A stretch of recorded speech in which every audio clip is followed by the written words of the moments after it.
Hello friends, welcome back to my channel. আশা করি সবাই ভালো আছো, আমিও ভালো আছি। তো পুজোর আনন্দে সবাই খুব মেতে রয়েছে, বোঝাই যাচ্ছে।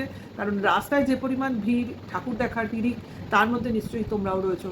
তা সবাই ভালোভাবে দেখো, কিন্তু সাবধানে, কারণ রাস্তায় ভিড় ভাট্টা হবে। সবাই ভিড়ের মধ্যে সাবধানে থেকো। যেটা খুব বেশি ভয় থাকে সেটা হচ্ছে পিক পকেটিং, তো সেই ব্যাপারটা থেকে সাবধানে থেকো। আর যেটা দেখছি যে বৃষ্টি কিন্তু হচ্ছে, মানে যারা কলকাতা অঞ্চলে রয়েছে তারা তো জানোই বৃষ্টি কিন্তু হচ্ছে, এবং তার মধ্যে সবাই বৃষ্টিতে ভিজো না, কারণ তাহলে কিন্তু পুজোর আনন্দটাই মাটি হয়ে যাবে। তো চলে আসি কন্টেন্টে। ভাই, একজন মেয়ে ফ্ল্যাট নিচ্ছে বারে বারে, এই নিয়ে সেকেন্ড টাইম, তো তাকে কি না এরা থাকতে দেবে না কেন? এদের সঙ্গে তো কারোর প্রাইভেট শত্রুতা নেই। টিনার কথা বলছি, যে টিনার বিরুদ্ধে যারা এইভাবে কনস্পিরেসি করছে, ফ্ল্যাট নেওয়া নিয়ে কন্ট্রোভার্সি করছে, বা ফ্ল্যাটটা কোথায় আছে বলে এত খোঁজখবর চালাচ্ছে, এগুলো করে কী লাভ? ফার্স্টে এগুলো করে কী লাভ? হ্যাঁ, যেটা লাভ সেটা আমার মাথায় যেটুকু ঢুকছে সেটুকু তোমাদের সঙ্গে বলবোই। আর সবথেকে বড় কথা যে এগুলো করে কন্টেন্ট করছে, ঠিক আছে, কিন্তু অ্যাকচুয়ালি আদতে কি সেরকম কোনো ফ্রুটফুল রেজাল্ট আসছে? দেখো, ফার্স্ট ফ্ল্যাটটা যদিও ছেড়ে থাকে, সেটা ফ্ল্যাটের কারণেই ও ছেড়েছে। এবার কারোর জন্য ছেড়েছে কিনা সেটা কিন্তু এখনও তোমার মানে কি বলবো, প্রমাণ সাপেক্ষ। যেটাও বলছে সেটা হচ্ছে তিতি বিরক্ত একটা কারণ তো বটেই, কিন্তু তার সঙ্গে যেটা বেশি ইম্পর্টেন্ট কারণ ছিল সেটা হচ্ছে ফ্ল্যাটটার মানে পরিস্থিতি, মানে কনস্ট্রাকশন, এবং তার ভেতরের ইন্টেরিয়র, প্লাস কিছু ইলেকট্রিক্যাল প্রবলেম। তার মানে এইসব সমস্যার সঙ্গে সঙ্গে ইউটিউবে ওর কিছু আদার্স প্রবলেমও ছিল। তো সেটার জন্য অ্যাকচুয়ালি ও ওই ফ্ল্যাটটাকে একসময় সিদ্ধান্ত নিয়েছে, না ওটাকে আমি চেঞ্জ করবো। তা গুড, এটা ডিসিশন। এখনকার ফ্ল্যাটটা দেখলে বোঝা যাচ্ছে যেটার কন্ডিশন ফার বেটার, এবং বেশ কালারফুল, থাকার যোগ্য, এবং সব দিক দিয়ে ভালো যতদূর মনে হচ্ছে। আর এরপরে যে প্রবলেমগুলো, অর্থাৎ প্রবলেমটা মনে করলে প্রবলেম, না হলে প্রবলেম নয়, যেটা ইউটিউবের কন্ট্রোভার্সি জগতের প্রবলেম, হ্যাঁ, কাউকে মানে যাকে দেখতে না পারি তার চলন বাঁকা, সেই প্রবলেমটা। তা সেই প্রবলেমে তো ভাই সবাই আছে, কি বেচু বলো কি টিনা বলো, তাই না? আমরা যেমন বেচুকে বলছি, তো বেচু সেটা হেসে উড়িয়ে দিচ্ছে, তো এক্স্যাক্টলি টিনাও সেটাই করবে। কারণ আমার মনে হয় না যে টিনা কারোর কথায় কিছু পাত্তা দেয়, আর কারোর কথায় ওর যায় আসে। তো তাহলে কেন লোক এইভাবে টিনার পিছনে লাগছে? এই ফ্ল্যাট নিয়ে কেন এদের এত মাথা ব্যথা? আর কেনই বা কোথায় ফ্ল্যাটটা জানার এত প্রচেষ্টা? ঠিক আছে, এর একটাই কারণ, ওয়ান অ্যান্ড অনলি কারণ, যে টিনা কার সঙ্গে থাকছে। টিনা কোথায় থাকছে সেটা প্রবলেম না, টিনা কার সঙ্গে থাকছে। ঠিক আছে, এইবার দেখো, তোমার এর মধ্যে যেটা সবাই এটাকে নিয়ে বলে, যে টিনা যখন ওর বাপের বাড়িতে থাকে সেখানে নাকি ওই ফোকলা ফ্রেন্ড ওর সঙ্গে থাকে। অনেকে অনেকবার বলেছে, কিন্তু তার কোনো প্রমাণ বা প্রুফ আমাদের সামনে আনতে পারিনি। এমনকি পাড়ায় তো প্রচুর লোক থাকে, ওটা লোকজন থাকে না এমন কোনো পাড়া না, আশেপাশে প্রচুর লোকজন থাকে, বিশেষ করে সামনে একটা স্কুল রয়েছে, তার মানে বাইরের লোকজনেরও সমাগম রয়েছে। তো সেখান থেকেও কেউ কোনোভাবে কোনো প্রুফ এনে দেখাতে পারে, ঠিক আছে, কোথায় কোন পার্টস দেখা যাচ্ছে। এবার জেন্টস পার্টস, সেই জেন্টস পার্টসটা কোথায় রাখছে সেটাকে নিয়ে জাস্ট মানে কি বলে না, লোকের ঘরে উকিচুকি মারা। তো সবাই করে কন্ট্রোভার্সি, এই লেভেলের কন্ট্রোভার্সি সবাই করে, এই সিআইটি গিরিবার মার্কা কন্ট্রোভার্সি। কিন্তু এরা করতে করতে আরেকটু ভালোভাবে দেখলে ভালো হতো। যেমন মনে করো, এই যে একটা কথা বলা হলো, যে যেদিনকে ওই বিরিয়ানি তোমার নিয়ে প্রচার হচ্ছিল টোটোতে করে, তখন টিনা কিছু কথা বলছিল, আমাদের যে দুটো বিরিয়ানির সঙ্গে একটা বিরিয়ানি যেটা প্রচার হচ্ছিল সেটা বলছিল, এবং কথা বলতে বলতে একটা লেডিস পার্স যেটা কিনা ওদের শোকেসের মাথায় ছিল সেটাকে নিয়ে ও আলমারির মধ্যে একটা কিছুর মধ্যে রেখে দিচ্ছিল, ঠিক আছে, সেটা পরিষ্কার দেখা গেছে। সেটাকে নিয়ে কথা বলা হচ্ছে যে পার্সটা হয়তো জেন্টস পার্স। তো অবশ্যই ওটা জেন্টস পার্স, কিন্তু জেন্টস পার্সটা কার? ঠিক আছে, যদি ওর বাবার হয় তাহলে বাবা তো বাড়িতে নেই। দ্বিতীয়, যদি দাদার হয় তো দাদার পার্স ওর ঘরে থাকবে কেন? ওটা তো বৌদির কাছে, দাদার ঘরে থাকার কথা। তাহলে ওর কাছে যে পার্সটা সেটা কার? তাহলেই ধরে নাও সেটা হলো ফোকলার পার্স। হ্যাঁ, মানে এটাই ওরা পয়েন্ট করতে চাইছে।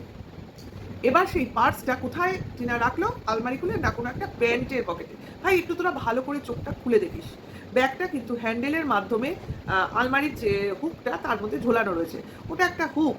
প্যান্ট হলে ওপর থেকে ওটা যখন হ্যাঙ্গিং অবস্থায় থাকতো তাহলে কিন্তু প্যান্টের বেল্টের পোর্শনটা ওপর থেকে ওখানে আটকানো থাকতো, ঠিক আছে? ওইভাবে নিচের দিকে পকেট থাকে আমরা সবাই জানি, কিন্তু উপর দিকে যে প্যান্টটা ঝোলানো থাকছে ওপর পোর্শনটা কিন্তু ভিজিবল নয়, ঠিক আছে?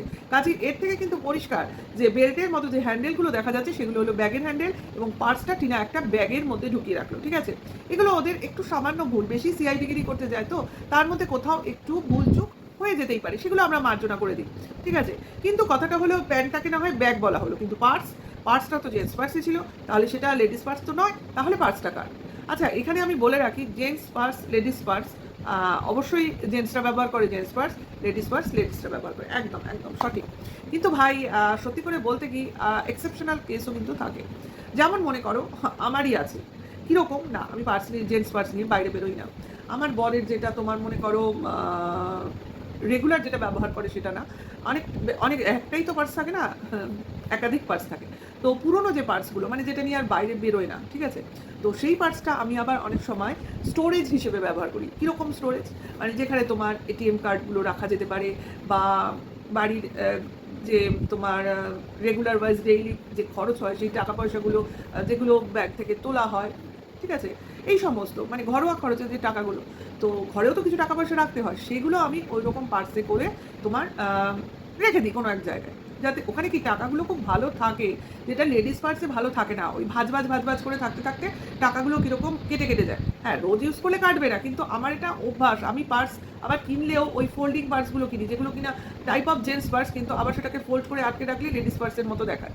কিন্তু ঘরে কি হয়, পুরোনো পার্স যেহেতু থাকে হাজবেন্ডে, তো সেই পার্সগুলোকে আমি তোমার স্টোরেজ হিসেবে ব্যবহার করি ঘরের টাকা পয়সা রাখার জন্য এক্সট্রা, ঠিক আছে? সেটা যেটা কিনা বাড়িতেই থাকে। তো আমার মনে হচ্ছে যতদূর ওটা ওর বাবার একটা এক্সট্রা কোনো পার্স, আবার টিনা নিজেও কিনতেও পারে, ভাই কেনাটা কোনো বড় কথা না, যে যেরকম পছন্দ করবে সে সেরকম কিনবে। আমার ভালো লাগতো ভীষণ, আমার লাগে, টাকাগুলো ভালোভাবে রাখা যায়, 1 নম্বর বেশ সোজা করে করে, প্লাস তোমার কার্ড রাখতে খুব সুবিধা হয়।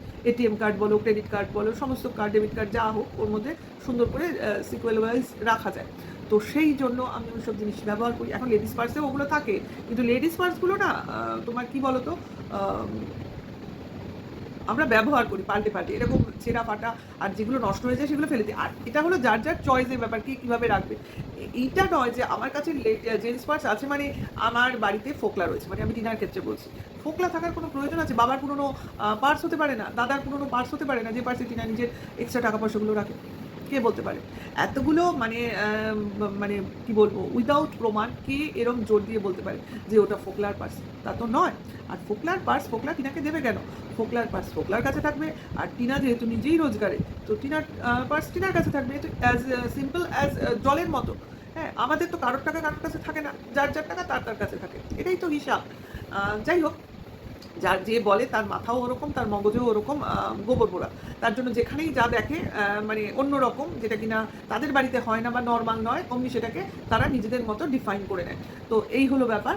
আর এবার চলে আসি ফ্ল্যাট। তো ফ্ল্যাটের অ্যাড্রেস খোঁজার খুব চেষ্টা চরিত্র চলছে, খুব, মানে এই ফ্ল্যাট না হলে ওই ফ্ল্যাট, ওই ফ্ল্যাট না হলে ওই ফ্ল্যাট, হয়তো বা ঘুরপথ। আচ্ছা, এত কি আছে? ওই তো ফোকলার উপস্থিতি জানার জন্য এত প্রচেষ্টা চলছে যে আদৌ ফোকলা টিনার সঙ্গে বাস করছে কিনা, এইটা যদি জানতে পারি তো আমরা বিশাল একটা প্রমাণ বার করে আনলাম। এটার জন্যই তো এত চেষ্টা চরিত্র। তো আমি বলি তোরা চেষ্টা চালিয়ে যা, তোরা প্রতিটা লোকজনকে বলে রাখ, ওখানে মানে রাস্তায় দেখলেও পিছনে অমুক কর, নিশ্চয়ই এতদিনে এসব হয়েছে, তাও কোনো প্রমাণ বা প্রুফ এরা বার করতে পারছে না। আসলে যেটা নেই, যেটা আদতে হচ্ছেই না, সেটা কী করে প্রমাণ সমেত উঠে আসবে? আসলে ওই যে এক ঘুরতে বেড়াতে যাওয়ার ওই বাসের মধ্যে ফোকলার উপস্থিতি 100টা লোকের মধ্যে, এদের মনে কনফিডেন্সটাকে ডাবল করে দিয়েছে। অর্থাৎ তখন যদি থাকতে পারে প্রতিটা পদক্ষেপে রয়েছে। আরে ভাই, একটা সময় তো টিনা বেচুর সঙ্গেও ছিল, তা বলে কি আজ বেচুর সঙ্গে আছে? এটাই তো আমাদের একটা মানে বিশাল হাতে প্রুফ, তাই না? এখন যদি মনে করো যে বেচুকে দেখতে পাচ্ছ, এরকম হয়েছিল, বেচুর ঘড়ি, বেচুর অমুক, বেচুকে মনে করছে ওর সঙ্গে রয়েছে, তো যেটা আছে কাল সেটা থাকবে এমন কেউ বলতে পারে না, কোনো সিওরিটি কেউ দিতে পারে না। বা আগে যেটা ছিল সেটা এখনও থাকবে, সেটা সিওরিটিও কেউ দিতে পারে না। আবার ভবিষ্যতে কী হবে সেটা সিওরিটিও আমরাও দিতে পারি না। কাজে সব কিছু যে কোনো সময় যা খুশি হতে পারে। কাজে এইভাবে কেউ কোনো প্রমাণ ছাড়া কোনো কথা বললে কাউকেই বিশ্বাস করা যাবে না।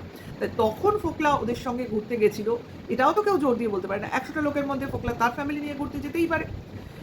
এবার ওদের মধ্যে যদি বন্ধুত্ব থাকে, যদি মুখ পরিচিতি থাকে, যদি আগে থেকেই পরিচয় থাকে, তাহলে কেন সেখানে যদি দেখা হয় তাহলে কি কথা বলবে না? স্বাভাবিক। একটা বাসের মধ্যে ঘোরাফেরা হচ্ছে, একই জায়গায় যাতায়াত চলছে, সেখানে লোকের সঙ্গে লোকের দেখা হবে, যেখানে এতটা পরিচিত, যেখানে এতটা ওয়াইটির মধ্যে এদের নিয়ে তুলকালাম আলোচনা চলছে, সেখানে কথাবার্তা হবে না, হাসি মজাক হবে না, এটা তো বাবা ভাবাও ভুল, তাই না? তো এমন একটা এদের পরিস্থিতি যেন ফোকলা আর টিনাকে কোনো ফাঁকা করে খুঁজে পেয়েছে। একটা লোক ভর্তি বাসের মধ্যে তাদের খুঁজে পেয়েছে, তাই নিয়ে কত জল গরম শোর গরম। যাই হোক, সেটা কথা না। এইবার চলে আসি, এটা হলো ফ্ল্যাট খোঁজার ব্যাপারটা। আচ্ছা, টিনার ফ্ল্যাটে কী হলো না হলো সেটা নিয়ে আমি অন্য একটা ভিডিও করবো, সেটা না। এখানে আবার ঢেপির কিছু কথা আমি বলে রাখি।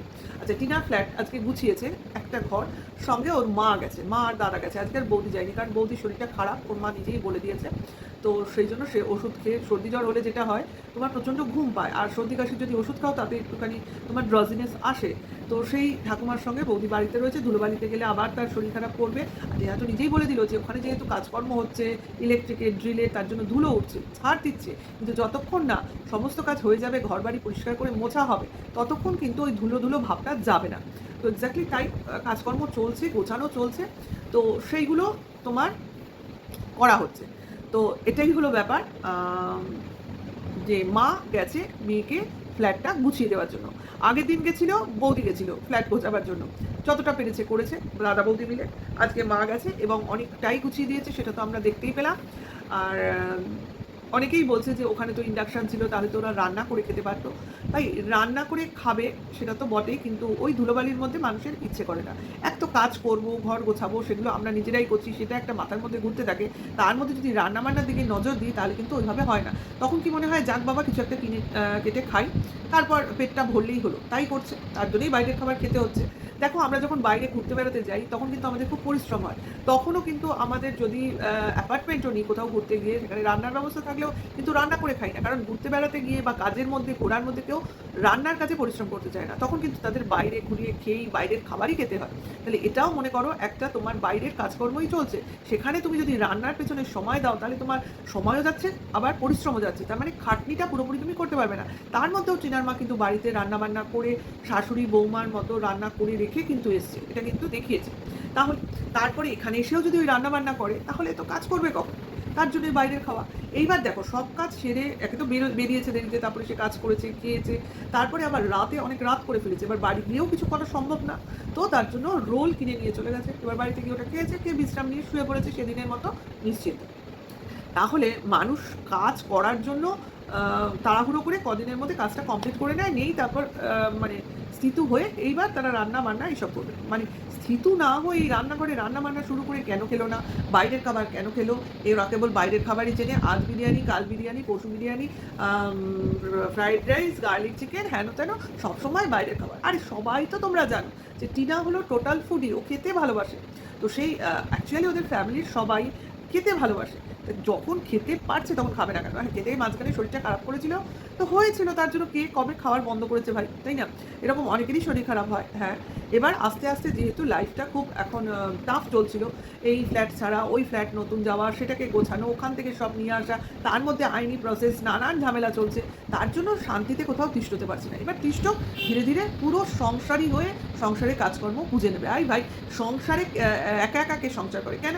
অনেক সিঙ্গেল লোক আছে, সিঙ্গেল মহিলা আছে যারা কিনা একা ফ্ল্যাটে থাকে, তাহলে তারা সেই ফ্ল্যাটে থেকে যে খাওয়া দাওয়া, থাকা বা কোনো অফিসিয়াল জব করে, তাহলে কি তারা সংসার করে না? তাহলে তারা ওখানে কী করে? তাহলে তারা একটা ফ্ল্যাটে কী করে একা একা? এটা তো বুঝতে হবে, এটা তো বলতে হবে, তাদের তো একটা কিছু নাম। একাও সংসার হয় না, এটাই বা কে বলেছে? হ্যাঁ, স্বামী নিয়ে নিয়ে যেটা সংসার, সেটা হলো বিবাহিতের সংসার। আর আনম্যারিড অবস্থায় কী হয়? সেটা সংসার নয়। মা বাবার সঙ্গে থাকলে সেটা সংসার নয়। এটা কারা? এরা কারা? মানে কীভাবে কথা বলছে?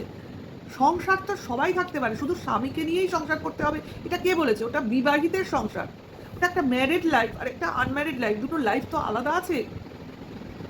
আবার আনম্যারিড লাইফটা অনেকটা ওই ডিভোর্স হয়নি, মানে একটা সেপারেশনের মধ্যে রয়েছে, সেই লাইফটার সঙ্গে আনম্যারিড লাইফটা খুব মিল খায়। ঠিক আছে?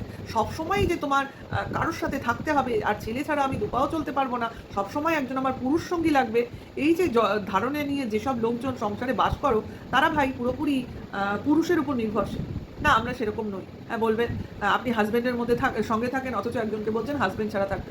ভাই, আমি বলেছি তাই টিনা নেই তা তো নয়, টিনার এটা সিদ্ধান্ত, সে ওই অপদার্থ স্বামীর সঙ্গে থাকবে না। তো আমার কি করার আছে ভাই? এরপরে যদি টিনা বলে থাকবো তো থাকবে।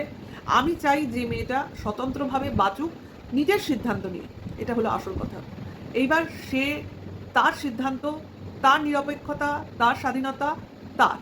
আমি শুধু তার সততাকে সাপোর্ট করছি এবং তার এই যে লড়াই, তার পাশে আছি এবং অবশ্যই একজন মাকে সবসময় আমার সাপোর্ট দেব এবং মার সঙ্গে থেকে তার লড়াইয়ের সাথ দেব। অবশ্যই, অবশ্যই। একটা মেয়ে, মা এর যে একটা মিলিত লড়াই, এই লড়াই আমি কখনোই ওর পাশ ছেড়ে যেতে পারবো না। কোনো দিনই পারবো না। কারণ আমি আমার বিবেককে বোঝাতেই পারবো না যে এই লড়াইটা কতটা ইম্পর্টেন্ট, যেই লড়াইটা ও লড়ছে এবং যে লড়াইয়ে আমার ভাগ্য আমি ওর পাশে থাকতে পেরেছি অ্যাকচুয়ালি, ঠিক আছে? কারণ ও যতটা লড়াই করছে অ্যাকচুয়ালি ওরকমভাবে আমরাও কিন্তু মানসিকভাবে ওর সাথে লড়াই করছি এবং ওকে সাপোর্ট করার ফুল 100% চেষ্টা করছি এবং এগেনস্ট লোকজনদেরও টলারেট করছি এবং তাদেরকেও যতটা পারছি যথোপযুক্ত উত্তর দেওয়ার চেষ্টা করছি। তো ভিউয়ার্সরাও কম যাও না কিছু, তোমরাও যথেষ্ট লড়াই করো। আমি তো দেখি ভাই তোমাদের মতো বন্ধু, তোমাদের মতো মানে কি বলবো, ভিউয়ার্সদের সাহচর্য পাওয়া আর ভগবানকে সঙ্গে পাওয়া সেম টু সেম। টিনার ভাগ্যও ভালো, আমাদের ভাগ্যও ভালো, আমরাও as a viewers, as a controversy creator তোমাদের পেয়ে ধন্য এবং টিনার সঙ্গে আমরা সবাই মিলে আছি। এটাই হচ্ছে আমাদের একটা ইউনিটি পাওয়ার। তো ভিডিওটা এখানেই শেষ করব। নেক্সট ভিডিওর সাথে খুব তাড়াতাড়ি তোমাদের সঙ্গে আবার দেখা হবে। ভালো লাগলে সঙ্গে থেকো, লাইক করো, কমেন্টস করো, নেক্সট ভিডিও ওয়েট করো। Tata, by.